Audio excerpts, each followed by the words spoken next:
चुनाव आज चरम पर पहुंच चुका है। स्वाभाविक रूप से जो देश के दुश्मन हैं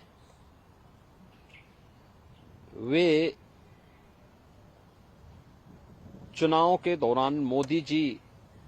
के पक्ष में जो माहौल है, इस माहौल को खराब करने का भरसक प्रयास करेंगे।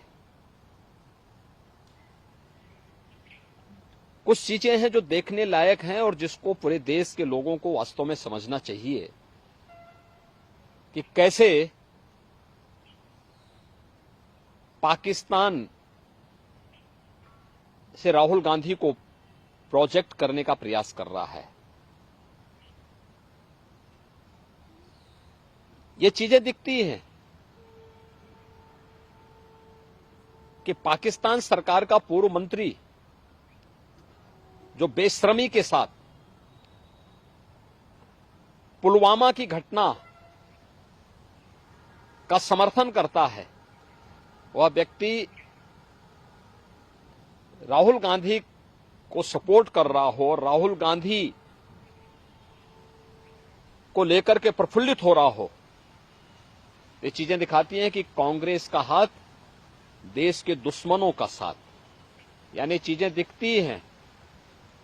कि मोदी जी जीतेंगे तो भारत में दीपावली होगी, लेकिन अगर कांग्रेस कहीं पे सफलता प्राप्त कर रही है तो पाकिस्तान उससे प्रफुल्लित हो रहा है। देश की जनता को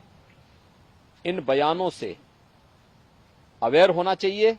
और समझना चाहिए कि इसके पीछे भारत विरोधी ताकतों की मंशाएं क्या हैं भारत के प्रति।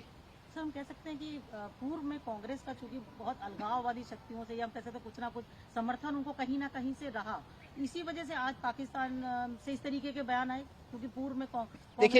देखिए कांग्रेस आजादी के बाद अपने मार्ग से भटक गई। उसने अपने स्वार्थ के लिए पहले देश का विभाजन किया, फिर अपने राजनीतिक स्वार्थ के लिए वह देश के अंदर जिस प्रकार की तुष्टीकरण की नीतियों को उसने आगे बढ़ाया था, तुष्टीकरण की नीतियों का दुष्परिणाम था देश के अंदर अलगाववाद और उग्रवाद चरम पर पहुंचा। कांग्रेस सरकार की भ्रष्ट नीतियों के कारण देश के अंदर नक्सलवाद भी तेजी के साथ फैला था। वह तो मोदी जी पिछले 10 वर्ष के अंदर जो उन्होंने कार्य किए हैं, उसके कारण आतंकवाद, नक्सलवाद और उग्रवाद को नियंत्रित किया जा सका है और एक जो सकारात्मक माहौल देश के अंदर बना है, विकास का माहौल बना है, गरीब कल्याणकारी योजनाओं के बारे में बेहतर माहौल बना है और प्रत्येक अंतिम पायदान पर बैठे हुए व्यक्ति को भी शासन की योजना का लाभ मिल रहा है। स्वाभाविक रूप से आम जनमानस का रुझान इन सभी बातों को लेकर के मोदी जी के पक्ष में है, मोदी जी के समर्थन में है और हमें विश्वास है कि कांग्रेस की विभाजनकारी तुष्टीकरण की नीतियों से देश की जनता कांग्रेस और इंडी गठबंधन को जोरदार जवाब देकर के उनकी मंशाओं पर पानी फेरने का काम करेगी